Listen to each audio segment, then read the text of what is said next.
Olá, bem-vindos ao Diversiarte, nosso podcast mensal que aborda como a diversidade é retratada no cinema, em séries, livros e arte em geral. Eu sou Pedro Schenck. E eu, Eduardo Stelito.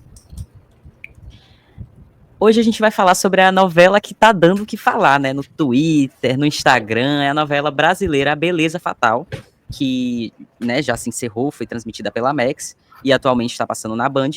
E Beleza Fatal é sobre o mundo da estética e da vaidade.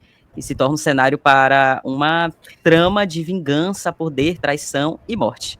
A história gira em torno de Sofia, que é feita pela Camila Queiroz, que é uma jovem que ela está determinada a fazer justiça pela injustiça, de prisão e morte de sua mãe, a Cleo, que é feita pela Vanessa Giacomo. Desde a infância, Sofia carrega o peso dessa tragédia, resultado das manipulações de sua prima ambiciosa, Lola, feita pela Camila Pitanga, que fez de tudo para subir na vida, mesmo que isso significasse destruir a própria família. Criada pela influente e poderosa família Paixão, dona de uma rede de clínicas de beleza, Sofia cresce cercada por luxo, mas nunca esquece seu verdadeiro objetivo, desmascarar os responsáveis pela ruína de sua mãe. No centro desse império de beleza está Benjamin Argento, que é feito pelo Caio Blatt, um magnata do setor cosmético que também guarda segredos sombrios e está disposto a tudo para manter seu poder. Entre cirurgias plásticas, traições e jogos de interesse, Beleza Fatal expõe o lado obscuro de uma indústria obcecada pela perfeição, enquanto seus personagens lutam entre ambição e moralidade. Em meio a toda essa trama, os vilões roubam a cena, com destaque para personagens LGBTs que encarnam a sedução e a manipulação, levantando debates sobre os limites entre representatividade e estereótipos. Essa é uma breve sinopse sobre a novela, e como eu acabei de falar, a gente tem vários personagens icônicos, e são personagens LGBTs que são vilões, e que deixam a gente entre amar e odiar, com bordões maravilhosos. Eu não diria amar ou odiar, não. Eu amo, sou Lola. A Lola realmente é um ícone da teledramaturgia brasileira, com certeza. Ela vai entrar para a lista das grandes, como Carminha, Nazaré, que não era vilã, a Tieta também, a Viva Porcina, personagens marcantes da teledramaturgia brasileira. E nossa, que personagem. Eu sei, o episódio de hoje a gente vai falar sobre essa representatividade de vilões LGBT, a gente vai discutir também um pouco sobre como era a representatividade de vilões LGBT antes, no passado, como no dia de hoje, e qual é a diferença, como você bem disse, Pedro, qual é a diferença, como é que eu diferencio uma boa representação de um vilão LGBT versus uma má representação. E eu acho que a gente pode dizer aqui que claramente no Beleza Fatal a gente tem uma excelente representação de vilões LGBT, Eu acho que a primeira coisa assim, que a gente tem que falar, gente, antes da gente falar dos vilões, um minuto de silêncio para o personagem que saiu cedo demais da novela, o personagem que marcou a novela, e que eu acho que é também um ícone LGBT, que é o Lolindo, O Lolindo, o cachorro da Lola, com cabelo de chapinha, corte de chapinha, de Nemo. É inesquecível o Lolindo. E descobri também que o Lolindo já está fazendo aí publi, então o Lolindo está bem de vida. Mas... ia entrar para a novela. O quê? O Lolindo, acho que foi uma das diretoras da novela, falou que o Lolindo não ia nem entrar, que ninguém queria. Que o autor não queria, a Camila Pitanga não queria, acho que pelo trabalho que ia trabalhar com um animal. O cachorro. Mas ela lutou e falou, não, tem que ter o Lolindo, e o penteado dele, não é que fizeram, ele já era assim. Ele já é assim. E ele é perfeito, porque ele não precisa fazer nada, ele só tem que estar ali do lado da Lola. E uma grande patricinha tem que ter um pet, mas um cachorro. Eu não sabia que tinha todo esse backstory aí pro Lolindo, mas ele realmente roubou a cena. E a última cena dele, que a Ramona segura ele e dá tchauzinho com a patinha. Muito perfeito. Foi bom demais. Mas voltando à Vaca Fria, o que você achou dos personagens LGBT da série? Como você achou essa representação dos personagens vilões LGBT? E eu acho que uma coisa que ficou muito marcante é a diferença entre os personagens com mais idade, o pessoal que tá na faixa dos 40, 50 anos na novela, e dos personagens que são os filhos, a jovem geração. Como você percebeu assim, esses diferentes personagens e as interações em torno da vilania e do fato de serem pessoas LGBT? A gente estava comentando aqui sobre o fato de que os mais jovens são mais caretas, né? Quando eu falo careta, não é por eles simplesmente serem héteros, monogâmicos ou nada disso. Mas porque, de fato, os mais velhos eram as cenas mais emocionantes vinham deles. Os jovens não estavam vivendo nada na vida, fazendo nada demais, né? Então, essa é a parte mais legal também, essa impressão que a gente tem na novela, que geralmente na vida real não é assim, né? Não é necessariamente dessa forma. Mas acho que a gente pode falar de alguns, assim. Acho que o mais velho de todos, que é o Átila, né? Que no começo a gente tem essa coisa de... ele tá saindo de casa, né? Vai do trabalho, sai, chega em casa tarde, ou só chega no dia seguinte. Eu já tinha entendido que ele era gay. Eu já tinha catado tudo. Que ele não ia ficar, tipo, simplesmente saindo de casa, escondendo que ele tava saindo com a mulher. Qual é a graça disso?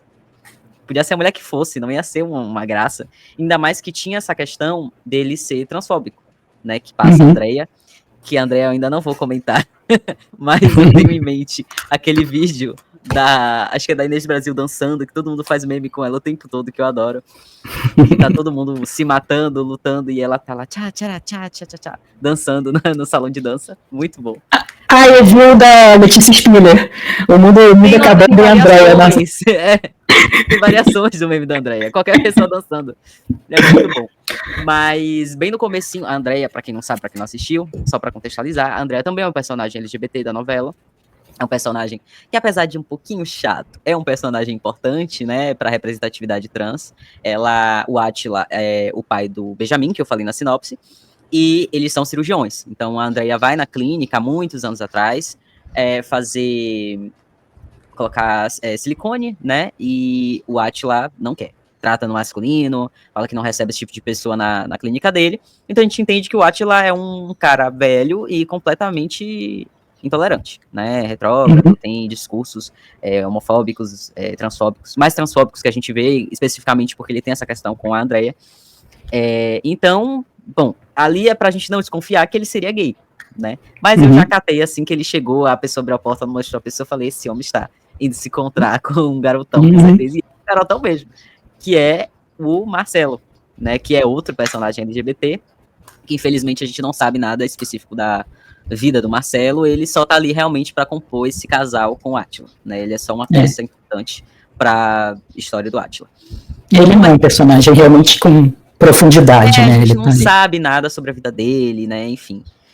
E o Átila, falando especificamente do tema hoje, que é o vilão, ele não é um personagem que você tem uma conexão, porque ele não é muito carismático, ele não tem bordões, mas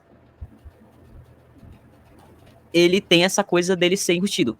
E aí você cria um pouquinho de sensibilidade, porque ele é um homem viúvo, ele é gay, escondeu a vida toda que ele é gay. Só que não é nada disso, gente, ele é horroroso. Até a parte do fato dele ser gay, a forma como ele foi adaptando isso na vida dele ao longo dos anos machucou muita gente. Então, ele é realmente, eu acho que eu diria que ele até ele fica ali com a Lola. Ele fica bem ali com a Lola, eu acho ele um pouco pior até do que a Lola. Então, eu apesar dele ser gay, pra mim não mudou nada. Ele é um homem horrível, assim, de modo geral. Um pai, um homem, um namorado, né? Porque quem ele é pro Marcelo também, apesar de fazerem muitas cenas fofas deles juntos, a forma como ele trata o Marcelo em público também é uma coisa que machuca muito o telespectador, porque o Marcelo é um homem livre, ele vive a sexualidade dele, todo mundo sabe da sexualidade dele, mas ele tem que se esconder porque o chefe / namorado dele esconde isso. E você vê que são anos que eles estão juntos, né? Não é uma trama que começa ali na novela, ele começa a ficar... Não, são anos que ele tá fazendo isso. Então é bem injusto com o Marcelo nessa parte. Você quer comentar alguma coisa do Átila, em específico? Eu só acrescentaria que ele tem sim um bordão, né? Que é Benjamin, meu filho, você é um merda. Gente, o tempo todo. Eu ri muito nessa cena, gente, você é um merda. E ele fala com o né? Agora, uma coisa que eu posso elogiar sobre o Átila, mas não o personagem, o ator. Né? O elenco é muito bom, né? Nossa, aquelas cenas que ele tá tossindo, eu não vou falar muita coisa, né, de spoiler assim, Mas ele tem que fazer muitas cenas em que ele tá tossindo, e aí, imagina você ficar forçando o tempo todo tossir, e ele é um cara mais velho, e eu acho que o ator já teve câncer há muitos anos atrás, então toda essa coisa de você ficar forçando, você ter que levar o seu corpo, né, no ápice, assim, pra você dar uma atuação boa, acho que eu diria que o ator tá de parabéns, ele conseguiu me fazer odiar o Átila, conseguiu apresentar muito bem tudo que ele precisava fazer fisicamente, né, para poder convencer que aquilo é real, né, diria que uma das atuações, assim, que tá no topo da novela. Sim. Tem muitas atuações que também não estão tão boas, que a gente vai falar sobre isso mais pra frente. Mas falando de personagens vilões LGBT importantes, o Átila, pra mim, de início, é o pior, e ele é gay, então ele tá ali no top 1, pra mim, pelo menos, de pior vilão LGBT de Beleza Fatal. Em seguida, a gente vem com a Lola, que eu acho que já é importante estar falando sobre ela, porque ela é a grande protagonista da novela, né? A Lola é sensacional. Desculpa se ela matou todo mundo, desculpa se ela fez alguma coisa de errado pra sociedade. Ela é a celebridade, assim. E já elogiando a atuação também da Camila Pitanga, já que a gente tá falando de atuação. Que atuação boa. Ela ficou anos sem atuar em novela. Acho que em série ela tinha feito Aruanas. Não sei se foi essa que ela fez. Eu não me lembro das últimas atuações dela. Série. Desculpe se eu esqueci. Mas ela fez alguma série, né? Não é a primeira vez depois de 9 anos que ela atua. Se eu não me engano, ela fez alguma coisa. Mas novela mesmo, tem anos que ela não faz. Então ela já voltou com tudo, fazendo a grande vilã, que como o Eduardo disse, ela tá marcada aí com as grandes vilões, Carminha, né, Nazaré, enfim, que tem os grandes bordões, e aí que a gente pega porque esses bordões viram meme no Twitter, né, os gays pegam, fazem esses estáticos maravilhosos que eu passo mal, e a Lola é tudo isso, assim, a cada fala que ela diz é uma frase icônica que sai. A própria Capirota me lembra muito o inferno da Carminha. Capirota! O tempo todo, é muito bom. A do Viva os Gays. Gay, muito bom. Mas a melhor é a banho de lua, banho de lua, banho de lua. Essa pra mim. Eu gargalhei muito nessa cena, muito. A Lola é LGBT, né? Ela é claramente bissexual na novela, ao contrário da Júlia, né? Júlia / Sofia, que me passa uma impressão de ser muito mais uma pessoa heterossexual e ali, né, se envolve em relações homoafetivas por conveniência. Mas a Lola... Desculpa cortar, eu acho que a parte da Júlia, né, que se relaciona em algum momento, tem uma relação... Não é lésbica? Não seria uma relação lésbica, mas ela se envolve com uma mulher. Seria muito parecido com Saltburn, né, que a gente estava falando. É uma coisa por conveniência, né, não é exatamente a sexualidade da pessoa. Lembrei agora. Mas tem uma coisa que é muito interessante da Lola, porque a Lola é uma vilã LGBT, mas ela também ela foi abraçada pela comunidade LGBT, né? As outras vilãs, como você já falou, Nazaré, Carminha, né, foram também vilãs que foram abraçadas pela comunidade LGBT, mas a Lola eu acho que muito mais.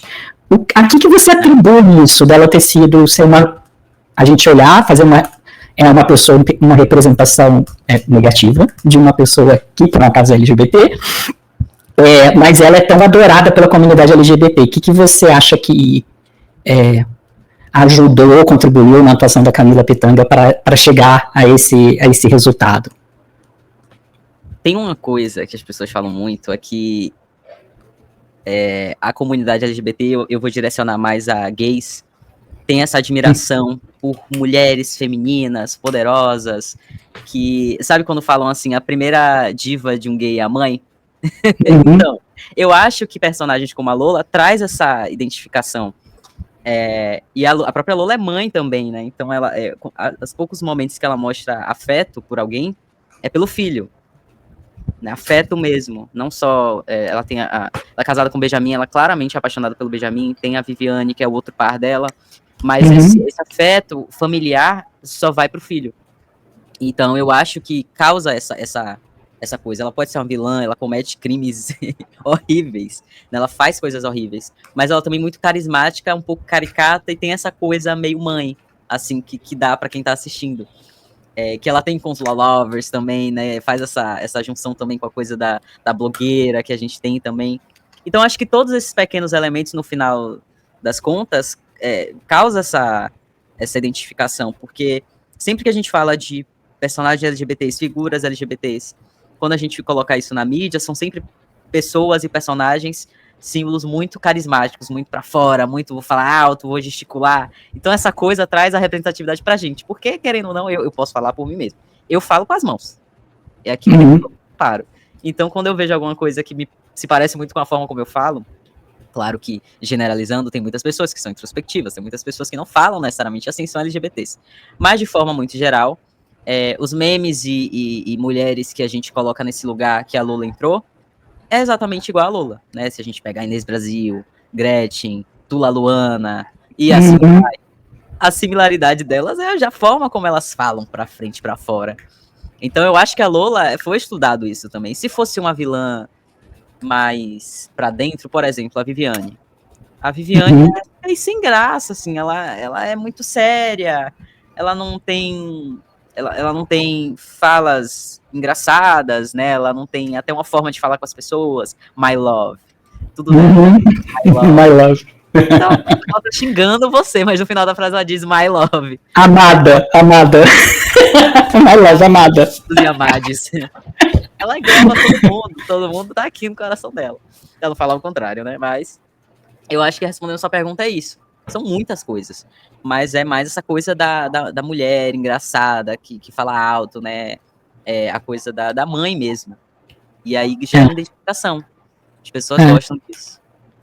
Eu acho que tem também uma coisa que foi fundamental na novela e que eu acho que contribui muito para essa identificação, é que, bom, o Rafael Montes é um dos principais escritores, né? O Rafael Montes também escreveu Bom Dia Verônica, que escreve, né, muitas histórias policiais. Ele é uma pessoa LGBT, ele até parece com o esposo dele naquela cena da lancha, né, da família Paixão. Ela é uma personagem que recicla, né, que reconecta com alguns, dá aquelas piscadinhas para alguns dos memes, assim, que a comunidade LGBT abraçou, né, porque vamos ser sinceros, né, a comunidade LGBT escolhe muito melhor memes que os héteros, né, não tem embora Bill na novela, mas tem tipo, onde é que eu tô? Nossa, eu rachei de rir quando ela tá no hospital, ela acorda e fala, onde é que eu tô? Eu rachei de rir. Tem o Datão emagrecedor da Kelly Key, tem o Bonacera Catuxa, né, então ela recicla, ela traz de forma natural ali dentro da personagem dela esses memes. Isso é muito marcante. Eu acho que tem também um trabalho fantástico da Camila Pitanga na atuação, porque ela dá aquelas risadas para trás, né? A risada dela é muito exagerada. É bem de vilã, né? É uma risada bem de vilã, uma gargalhada com gosto. Mas é quase cômico, né? Tem uma coisa meio de... Eu assim, assistindo Beleza Fatal, eu acho que no próximo episódio, no outro episódio que a gente já gravou... Opa, caiu aqui a internet. Tô te ouvindo normal. Opa, voltou.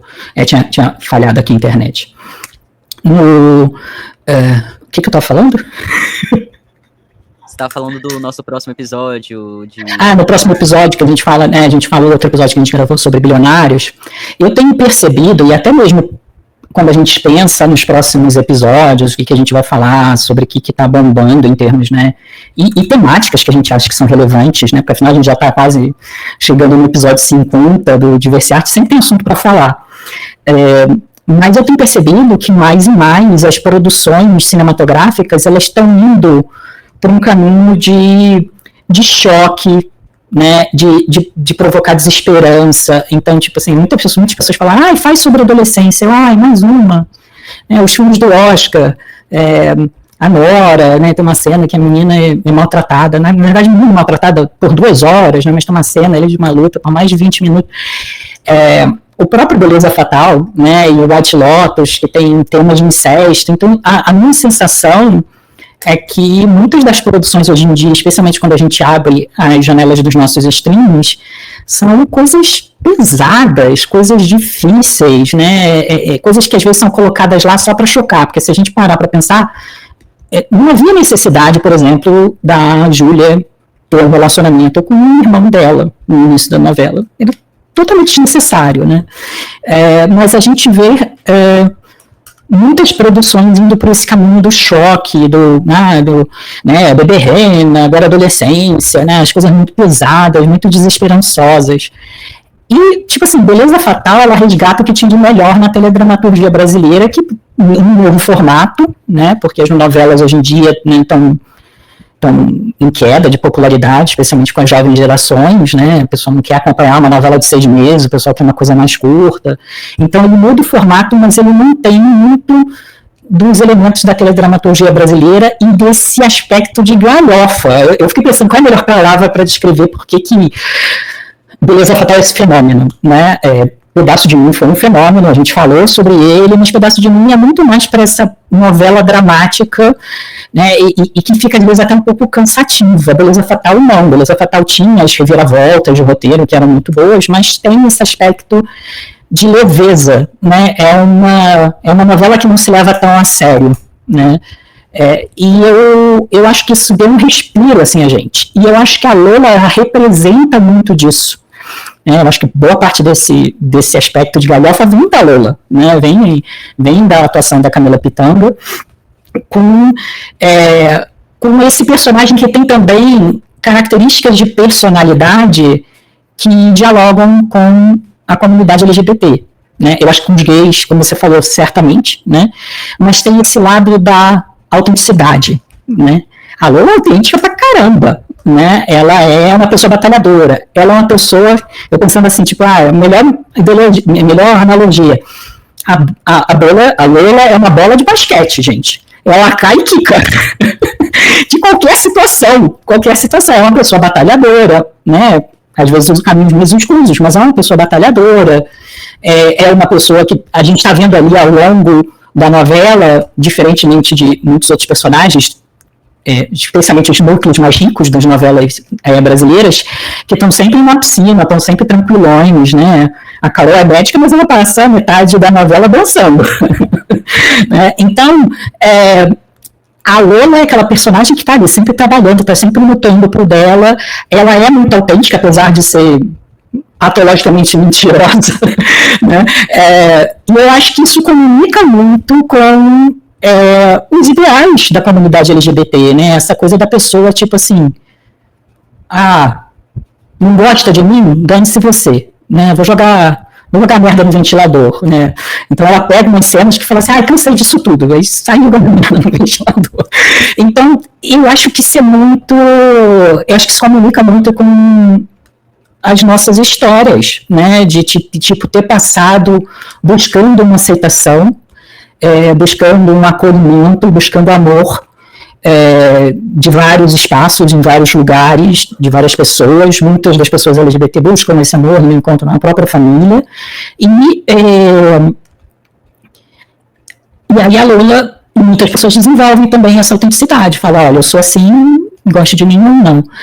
E eu acho que não precisa a Lola falar, e não acontece isso, não gosto de mim, ou não porque eu sou LGBT, né? Mas ela também tem os estigmas que ela carrega da origem humilde dela, né? Do desprezo que as pessoas têm, do fato que ela é cafona, do fato que ela é exagerada, não sei o quê. Então, muitos aspectos da origem dela são essa fonte de preconceito e de estigma que ela recebe, especialmente da família Argento, né? Então, eu acho que tudo isso comunica muito, sim. Eu acho que foi muito bem pensado. E eu acho que sem o Rafael Montes e sem a Camila Pitanga, essa série não teria tido o sucesso que teve. Eu acho que foi um trabalho assim, né, fenomenal dos dois. Obviamente tem outros personagens que são excelentes atores, né? O Benjamin tá ótimo, o Marcelo Serrado, como sempre, tá ótimo também, né? Então eu acho que tem muitos personagens, muitos atores que são fantásticos, a Giovanna Antonelli, a Camila Queiroz, né? Tem muitos personagens que são realmente espetaculares e que contribuem para essa novela, mas não é uma novela que se leva tão a sério.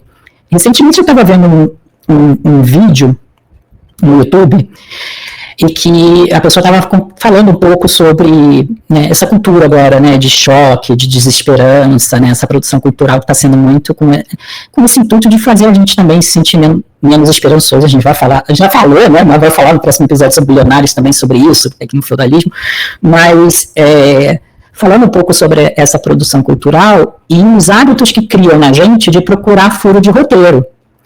Né, esse cinismo, né, de tipo, o roteiro tá...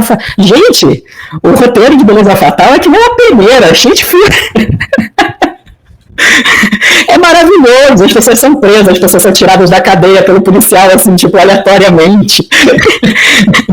Né, a novela é cheia de furo, e é fantástico por causa disso, porque não é para ser sério, não é para ser, olha, isso é realista, não, é para ser um pouco galhofa. Até o próprio personagem do Pompom, né, do Gabriel, ele é um personagem meio galhofa, porque ele não consegue fazer nada. O único trabalho dele é investigar um único caso, e ele não avança em nada, todo mundo avança para ele. E pelo contrário, ele vai encontrar as pessoas, ele conta tudo que ele sabe. E vai embora. A gente já vai parar para falar sobre esse tópico sensível, especial do Gabriel. Nossa, gente. Olha... Eu não sei se isso tava no roteiro, eu não sei se foi uma coisa que o ator colocou, mas, gente, o Gabriel é insuportável. É insuportável. Eu não me aguento. Falando especificamente da profissão dele, né, como o Eduardo tá falando agora, colocou muito bem, ele não resolveu nenhum enigma. Todas as pessoas que ele prendeu deram assim na mão, olha, Gabriel, eu me enfiei numa furada. Eu dei a minha vida, toma aqui todas as provas que você tem, prenda essa pessoa, porque a única coisa que a pessoa não pode fazer é prender, porque ninguém é policial, a não ser ele. Então, assim, toma aqui, ó, cuspido pra você. Mastigado, faça aí seu trabalho agora. Nada. Tipo, nenhum vilão ele conseguiu pegar. A Gisela, quando foi pegar o Rogue, ela deu a vida dela. Ela se deixou ser sequestrada. Ela conseguiu fazer isso pra não matar o pai dela, pra não matar ninguém. E pra ela fazer justiça com as próprias mãos também, né? Porque a Gisela, pelo amor de Deus, uma hora ela precisava. Mas é incrível como o Gabriel, ele é completamente inútil. Completamente inútil. Não inútil, assim, na trama realmente cabe, né, porque desde pequeno, não sei o que e tal. E faz muita conexão com a Júlia / Sofia, né, o casal ali. Mas, assim, tem tantos personagens interessantes que o dele, coitado. Porque numa novela, acho que normal, assim, que geralmente o casal, né, aquela questão do casal, do amor principal que tem, da vítima, dos dois tão bonitinhos, tarará, talvez funcionasse. Mas nessa novela específica tem tantos personagens tão carismáticos que o dele acaba virando o mais chato. E aí eu queria dar uma pausa, que eu já tô falando de personagens chatos, falar da Andréia, porque eu encontrei o meme da Inês Brasil, e eu queria mostrar.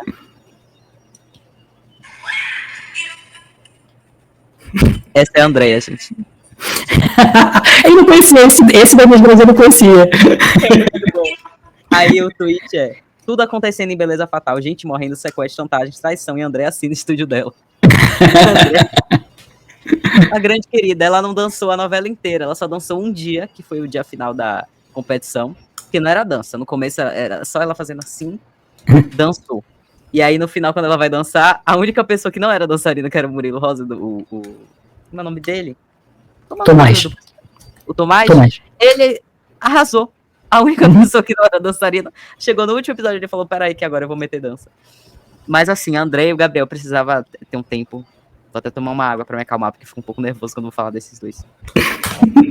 Eu passava a cena, desculpa os atores, era o trabalho de vocês, mas eu passava a cena, porque eu não aguentava mais. Porque é uma coisa meio repetitiva, eles não tinham muita coisa na hora que passava, né? Aí toda vez que eles passavam era a mesma coisa, coisa. Aí chega uma hora que você fala, eu vou ter que passar isso. Não, a Andréia, eu acho uma pena a personagem ser tão ruim, porque a atriz é muito boa. A atriz é muito boa. Ela, inclusive, né? Primeira vez. Ela é muito boa, mas realmente é uma personagem, e tipo assim, esse ano tá todo mundo falando de representatividade trans, aí com um fracasso aí da Emília Pérez, essas coisas todas. E eu acho que, tipo assim, eu não sou uma pessoa trans, né? Mas não parece realista uma pessoa trans ser tão tamanha. Não, né? Ela é muito tamanha. É tipo assim, não faz o menor sentido, tirando o fato que, bom, é teledramaturgia brasileira, é passada no Rio de Janeiro, então todo mundo sai entrando na casa dos outros, assim, aleatoriamente, né? Ninguém olha para... Não venderam olho mágico para ninguém na novela, né? Todo mundo sai abrindo a porta de casa. É verdade. Nossa, por que você não tá olhando o olho mágico? Ah, você tá esperando alguém? Não. Não, aí abre a porta, assim. Mulher? O que é isso? Né? Então, tirando isso, que faz parte também, eu acho que faz parte da história da teledramaturgia brasileira. Eu acho que o Beleza Fatal, ele também é uma homenagem, né, a muitos aspectos galhofa da teledramaturgia brasileira e da linguagem da teledramaturgia brasileira. Né? Mas a Andréia realmente não passou essa ideia, me passou esse personagem que é uma representatividade positiva de uma pessoa trans, né, porque não é aquela representatividade da pessoa que está, né, marginalizada, que está vulnerável, não, ela tem a vida dela, como qualquer outra pessoa no mundo, tem o trabalho dela, tem o negócio dela, mas é realmente uma personagem pamonha demais, né, E aí a gente tem também outros 2 vilões aí, né, da novela, que é o casal chipado Roy e Benjamin. O que você achou dos dois? O que você achou desses personagens? O que você achou da atuação? Olha, teve um momento não, acho que no início também, assim como a questão do... Tá me ouvindo? Tô sim. Ah, tá. Deixa eu repetir. Sobre o Rogue e o Benjamin, assim como o Átila, né, ali no começo, você também já consegue identificar que rola uma coisa entre eles. É uma broderagem. Literalmente, o termo é esse, broderagem. Mas você percebe que tem essa coisa do Rogue, o jeito que ele pega aqui no Benjamin, na nuca, toda vez que eles estão juntos, tem a tal da sauna que eles vão juntos, apesar de que o Rogue leva mulheres pro Benjamin, é uma forma de agradá-lo. É uma coisa que ele deixa tão internamente dele, que não necessariamente ele se sente ofendido se ele vê o Rogue casar, se ele vê o Rogue não, tipo, o Benjamin casar, o Benjamin contra as pessoas. A questão é agradar o Benjamin. E ter o Benjamin perto dele o tempo inteiro. E aí tem essa coisa, assim, que passa muito com o Átila, né, de você ser enrustido, né, como dizem. O termo seria esse, de você guardar pra você sua sexualidade. Eu vejo que é realmente uma relação, claramente uma relação tóxica, né, entre os dois, mas é autêntico, né, é real. E, de novo, essas pessoas não são vilões porque eles são LGBTs ou têm isso mal resolvido, né? Eu acho que é isso que é uma grande ruptura, né? Quando a gente fala, eu acho que a gente já falou de outros episódios das representatividades LGBTs, né? Então é o melhor amigo da protagonista, né? Especialmente os gays, né? Melhor amigo da protagonista. Então é o cara que só existe quando a protagonista tá lá. Quando a protagonista não tá lá, ele nem existe na história, que nem o Marcelo. O outro é o estereótipo de, né, mate seus LGBTs, mate seus gays, e aí tem, né, tanto filmes de representatividade, de violência contra pessoas gays morrendo de uma doença terminal, ou de pessoas trans também passando por uma situação similar, né. Aí a gente tem o estereótipo dos vilões, que era, pegando assim, eu fiz uma pesquisa, eu descobri que, tipo, o Hitchcock tem N filmes com vilões LGBTs, né, tem Psicose, que é o mais conhecido, mas tem Rebeca também, que é uma vilã lésbica, apaixonada pela viúva de a Ramona, né, apaixonada pela viúva, pela mulher que morreu de um viúvo, né, e que ela inferniza a vida da nova mulher. Tem o Festim Diabólico, que são 2 gays, que é um filme que ficou muito conhecido também, porque tem a história, né, de ter sido gravado, não foi gravado em um único take, mas passa essa impressão de ter sido gravado em um único take, que são um casal de gays, claramente um casal de gays, né, que estão escondendo um assassinato, estão escondendo um corpo no meio de uma festa. Tem o Pacto Sinistro. Então tem vários personagens, vilões LGBT do Hitchcock, que são, de um lado, o fato deles serem LGBTs é meio trazido como uma justificativa para eles serem vilões, né, sutilmente, né, no discurso, mas do outro lado também mostrava esses personagens quebrando esse padrão, né, do Cincy, né, do gay afeminado, do gay melhor amiga, do gay que morre, né, então eu acho que o Hitchcock foi a primeira pessoa que abriu, assim, essa possibilidade dessa representatividade LGBT, não, de vilões LGBT. E aí depois veio a Disney, né, e aí, por boa parte dos anos 90, a maior parte dos vilões, ou dos amigos, né, tem o Timão e Pumba, tem sempre os amigos, assim, que, né, do protagonista no momento leve da história, que normalmente são gays, né, o Lumière, da Bela e a Fera, né, que são codificados como gays, nunca são falados, né, declarados como gays, mas são codificados como gays. E os vilões, todos os vilões das animações da Disney da década de 90, o Jafar, o Scar, a Úrsula, né, que é inspirada na Divine, do John Waters, né, eram personagens codificados LGBT. E aí tem o lado bom e o lado ruim. O lado bom, por que eles eram codificados como LGBTs? Era porque muitos dos desenhistas da Disney eram LGBTs, então eles meio que colocavam ali aquela possibilidade de representatividade, esse é o lado bom. Mas o lado ruim é que já associava para crianças desde cedo que alguns comportamentos, especialmente comportamentos mais afeminados, eram forma de identificar uma pessoa ruim, né? E mostrar que pessoas que tinham um comportamento vilanesco era porque aquelas pessoas eram desviantes, né? Do padrão social, da norma social, e porque elas eram naturalmente desviantes por serem LGBT, e elas eram mais. Então isso foi muito ruim por muito tempo, né? E agora a gente vê mais e mais vilões LGBT que não são vilões porque eles são LGBT. A Lola não é vilã porque ela é LGBT. O fato dela ser LGBT é uma dimensão a mais daquele personagem. O Gus Fring, do Breaking Bad, ele não é vilão porque ele é LGBT, ele é vilão porque ele é uma pessoa ruim. Mas o fato dele ser LGBT traz um pouco de como ele exerce a vilania dele, né? Então tem vários personagens assim que atualmente, que eu acho muito interessante, porque ao contrário de desumanizar, a gente reumaniza pessoas LGBTs. A pessoa LGBT não é só mocinho, a pessoa LGBT não é só a vítima, a pessoa LGBT não é só o palhaço ali, né, o alvo da piada. A pessoa LGBT tem vida, tem uma coisa de um império de cosmético, tem uma sala de dança, tem e também, né, faz coisas ruins, né, e também e também, por acaso, essas pessoas são LGBT.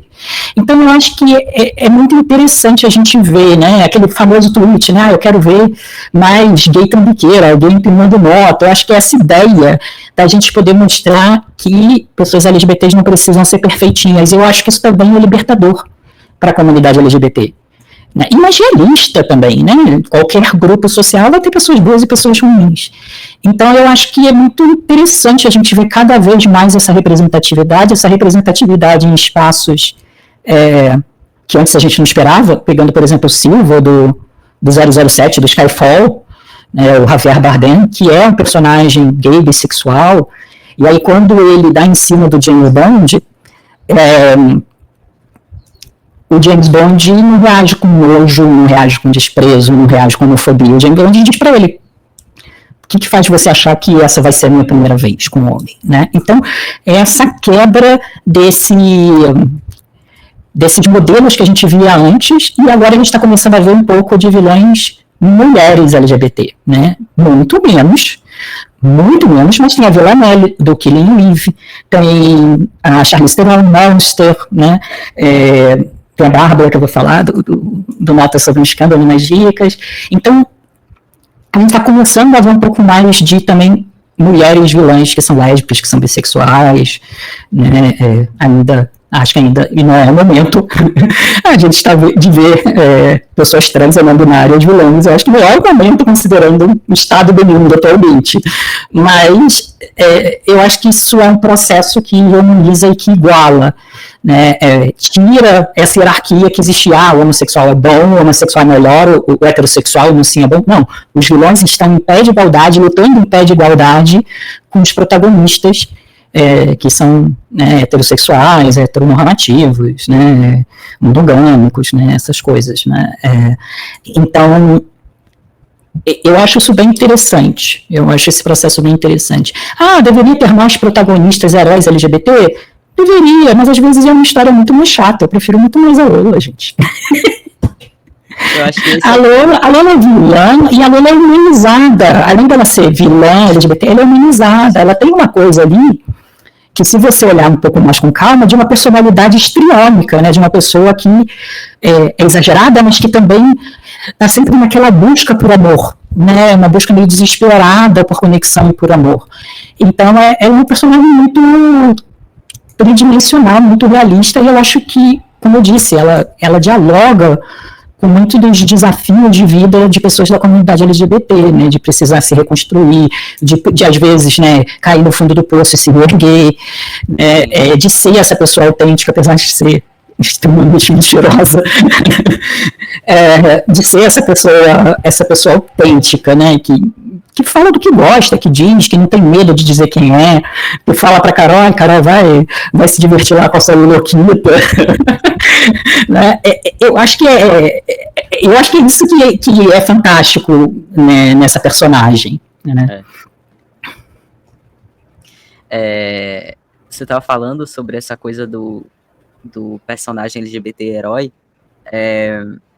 Eu tô um pouco cansado dessas produções que são, tipo assim, eu vou colocar esse personagem sendo LGBT e na maioria das vezes sendo gay, porque eu acho que as produções preferem fazer como homens, enfim, mostrar mais amor de homens do que de mulheres. E é sempre uma história já meio batida, assim, já meio parecida com outros filmes. Né? Eu entendo que às vezes um romance é meio inevitável você acabar seguindo assim como romances héteros também. Tem muitos filmes muito parecidos. Mas eu acho que é o que você falou, assim, a Lola sai um pouco disso. Não só a Lola, como os personagens LGBT de forma geral, os principais. O próprio a Viviane também, né? A Viviane, esse romance. E as cenas são muito boas, né? As cenas do Átila com o Marcelo, você vê a conexão deles ali. A cena da Lola com a Viviane, você vê a conexão deles ali. A cena do Tomás com a Andrea tem essa conexão também, né? Mas, em contrapartida, eles têm personalidades. Então a Lola tem a personalidade dela, que faz ela se tornar interessante para além de ser um personagem LGBT. Né? Então, tem o Marcelo e o André, que são personagens LGBT, que seguem essa linhagem que a gente está falando agora, muito parecido com outros personagens, porque eles estão ali só para ser um gancho, mas os outros personagens têm uma história interessante, que você fica assim esperando para ver, para acontecer e tal. Então eu tava um pouco cansado de assistir, a não ser o de Killing Eve, que é muito interessante também. São poucas as produções que a gente vê essa coisa legal, assim. Porque quando a gente fala de romance hétero, por exemplo, ou cis, tem essa coisa do romance e a pessoa é sei lá, um espião que faz grandes missões, ou a pessoa é dono, não sei o quê. E aí tem uma história legal. Mas aí, às vezes, o romance LGBT, eles já vão fazer um negocinho aqui fofinho, bonitinho, tá, mas e a personalidade da pessoa? A pessoa trabalha com o quê? O que a pessoa faz de interessante? Ou então a pessoa, ela tem também um lado mais sombrio, né? Porque não é só o LGBT, o povo animado. Faz um personagem legal, interessante, pode ser um vilão. E aí, o bom do Rafael, além dele ser LGBT, ele teve esse cuidado nessas cenas, né, que retratam mais a sexualidade da pessoa, mas ele também deixou os personagens interessantes. Ele deu uma história a esse personagem. E às vezes é isso que falta no cinema. Né? Saltburn fez isso de uma forma, acho que bem parecida com Beleza Fatal, né, de fazer uma história interessante. E a gente gosta muito de vilões, né? Não é só do mocinho. A Júlia barra Sofia, ela tem esse ar de vítima que eu particularmente não gosto muito quando eu assisto. Eu já passo pro vilão, e aí o vilão tem o quê? Aí eu vou torcer pro vilão, né? Eu sei que às vezes faz barbaridades. Claro, depende muito do filme, né? Geralmente filmes de terror, alguns outros filmes traz um vilão um pouco mais sombrio que você não vai apoiar o vilão. Mas quando é um vilão que depois você até fala, mas ele fez isso, mas é porque ele passou por muita coisa na vida, às vezes ele tem os motivos dele. Matou 15 pessoas, mas qual foi o motivo? Vamos ver. Vamos olhar o lado dessa pessoa, sabe? Tipo, eu gosto dessa coisa do vilão. A Lola assim fala, eu vim de baixo, né? Ela casa com o Benjamin pra conseguir a fortuna dele, mas tem essa coisa muito legal da Lola, que ela não queria só o dinheiro. Ela falou, não quero seu dinheiro, eu quero que você abra a Lola Land. Ela quer trabalhar. A personagem que mais trabalhava todo dia, ela ali de manhã até de noite. Inclusive, né? Então tem essa coisa, ela não queria só o dinheiro fácil por dinheiro, ela queria mostrar para todo mundo que ela tinha um potencial muito grande. E tem essa coisa dela ser mais velha, e ser blogueira também, que eu acho muito legal, né? Tá, um tema mais, diria juvenil exatamente, mas assim, é uma blogueira que já tem um filho, uma blogueira que já tem um filho adulto, uma blogueira que já é casada, uma blogueira que já tem uma estrutura familiar, já tem uma certa idade para as blogueiras que hoje em dia são mais novas, né? São aquela coisa toda. Isso eu acho muito legal também.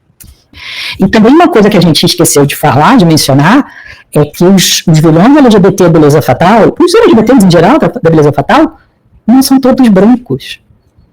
Ah, sim, é verdade, isso é muito importante. Não são todos brancos, né? Então tem vários personagens negros, né? Tem heróis negros, né? A representatividade é muito boa da série, realmente, em termos raciais. Tem heróis chatos pra caramba, mas ótimos de se olhar, o Marcelo e o Gabriel. O Marcelo é bem mais galã que o Gabriel, inclusive, precisamos dizer isso. Ai, não, o Gabriel é muito bonito. Eu achei o Marcelo mais bonito. Mas o Marcelo também, então a gente tem esses... Você tem essa representatividade também racial, né? Eu acho que isso também é uma dimensão a mais que eu acho que conecta com... conecta um pouco com os atravessamentos dentro da comunidade LGBT, uma representatividade menos homem, branco, hétero, cis, né? Ah, não, então no máximo é um gay branco, né? Eu acho que isso é bem legal. Tem bastante representatividade na novela, né? Tem. Se parar pra pensar, todos os pilares aí, eles estão a check, né? Em questões de idade também, de questões raciais, LGBT, gênero, tudo. Tipo assim, a protagonista é uma mulher preta, bissexual, que vem de baixo, como diz ela. Que vem de baixo. E ela consegue dar match em tudo, assim. Não só a Lola, como a novela por inteiro. Eu não tinha pensado por essas outras perspectivas, né? Tava focando mais na questão dos vilões LGBT, mas de fato, não tenho o que reclamar, assim. A novela é perfeita do início ao fim. E galhofa. E cheia de furo de roteiro. Uma hora você fala, ai, dane-se o meu cinismo, né? Ai, o Gabriel tá seguindo o cara fecha a porta, ele não sabe mais onde o cara tá. Pra mim, o pior. O Gabriel faz tentar na porta da casa das pessoas, né? Ele não fica um pouquinho longe, ele para na porta, estaciona o carro dele na porta da garagem. É muito bom. Aí uma hora você fala, gente, eu tenho que começar a rir, a galhofa, né? Porque você cometeu um crime, aí na cena seguinte ele tá roubando pra entrar na casa da mulher, você fala assim, ai meu Deus. Ele na casa do Sim, polícia, cadê o Rogue? Ele gritando, dando tempo do Rogue, até dava tempo ali pra tomar um café. Ai, depois saía. Gente, não... Tá, tudo bem. Ok, vamos perdoar. Ele é novo, tá começando agora. Nossa, mas o Gabriel realmente se tornou uma grande chacota, viu? Mas eu acho que, conhecendo o Rafael Montes e a capacidade dele de escrever histórias policiais, eu fico até pensando se não é intencional, né, de ter esse herói que é hétero, né, bonzinho, esse modelo, né, que é passado pra gente, hétero, bonzinho, todo certo, teoricamente todo certinho, e vai mostrando que ele até é um lixo, né, cara, a mulher fala, não quero você, não, mas aí ele fica seguindo a mulher, é muito... Desde a história dele com a Carol, que ele terminou o noivado, pra justificar que ele nunca esqueceu um amor de infância, que só viveu 2 dias com a menina e já ama eternamente. Então acho que também ele quis mostrar essa coisa do casalzinho hétero que tem vezes que era o mais chato de todos. Não tinha tanta química assim também, inclusive. Eu acho que spoiler, né? A Júlia, eu vou falar Júlia porque ela já se apossou, né, do nome Júlia nessa etapa. Com a Lola, teve mais química do que a Júlia com o Gabriel. Com certeza. Você fica uma hora assim, que casalzinho mais merreca, gente. Nenhuma química eles dois, assim. E eu acho que foi intencional essa coisa também deles, porque não era uma coisa essencial, assim, da novela, né? Era mais pela infância, assim, mas eu não gostei, não. Inclusive, eu achei que teve mais química o Gabrielzinho e a Sofia. A menininha. Eles teve mais coisa, assim, ficou mais fofinho. E ao longo dos anos foram tanta coisa que aí toda vez que passava, meu Deus, lá vem o chato, insuportável, Gabriel e Sofia. Ninguém aguenta mais. E aí, é isso, vamos para dicas? Vamos lá. Posso começar? Começa. Aqui. Então, né, pensando nessa questão de vilões LGBT, inclusive foi o Edu que me lembrou dessa dica, que eu adoro, inclusive vou para os quartéis sobre isso também, que é o Chuck, a série Chuck de 2021, que eu acho que já teve uma série antes, que é a história do Chuck, tá, gente? Não tem muita diferença, assim, do que a gente já conhece do boneco, aquele bonequinho bonitinho, que pra mim é bonitinho. Bonequinho bonitinho, ruivinho, coitadinho. E a série, só que a série, essa de 2021, ela acompanha o Jake, que é um adolescente de 14 anos, que encontra o boneco do Good Guy, que é o boneco do Chuck, né, em venda, e ele decide levar pra casa. Normal. E ele também, o Jake, ele já tem essa coisa com bonecos, né, só pra contextualizar, ele não só, do nada, vou comprar um Chuck. Só que ele não sabe que é o boneco, o brinquedo possuído, né, do Charles Lee Ray. Então ele começa a desconfiar no começo, tudo mais. Por que eu escolhi essa série? Porque na série também é chuva de personagens LGBT. O próprio Jake é um menino gay, né? Ele tem essa paixão por um outro menino do colégio dele, da mesma idade. Em algum momento eles começam a se relacionar. Também tem essa representatividade muito grande, porque tem o Jake, que é um menino branco, né? Que é gay, e o outro que eu esqueci o nome, o namoradinho dele, ele é negro, né? Então tem bastante representatividade. Tem boneco assassino, bastante coisa. Se você quiser, tem lá. E tem peraí que eu botei aqui. Tem o Jake, tem o Devon. Devon, né? Tá tentando lembrar. Tem a Tiffany, que ela é um ícone da franquia, né? Ela já mostrava uma fluidez assim na sexualidade dela nos filmes anteriores, nas outras histórias, outras adaptações. E na série, ela tem esse relacionamento com o Charlie, na versão... porque, tipo assim, ela tem um relacionamento com o Chuck e também com a versão feminina, que é o Chuck, só que na versão feminina. O que confirma que ela é bissexual. Né? Exato, então ela confirma que ela é bissexual. E tem o Glenn / Glenda, que são os personagens não binários, que são os filhos do Chuck.